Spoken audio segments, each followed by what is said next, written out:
প্রচণ্ড গরমে তৃপ্তি পাওয়ার জন্য ঠান্ডা ঠান্ডা একটা শরবত বানাবো। চলো যাই কিভাবে বানাবো। গাছের থেকে দুটো টাটকা তাজা আম পেড়ে নিয়ে চলে এলাম। দেখো আমগুলো এবার আমি কেটে ধুয়ে চলে আসব। একটা মিক্সির জালে নিয়ে নেব। আমগুলো কিন্তু সব দেয়া হয়ে গেছে। এবার আমি কিছু পুদিনা পাতা পরিষ্কার করে ধুয়ে নিয়েছি, সেগুলো দিয়ে দেব। আর এখানে কিন্তু আমি চিনি ব্যবহার করব না, এখানে কিন্তু আখের মিষ্টি দেব।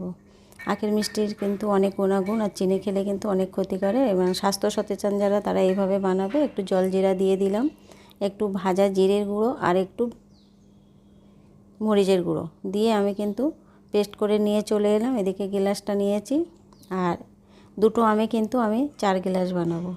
এবার কিছু বড় টুকরো দিয়েছি, এবার অল্প কিছুটা দিয়ে দেব।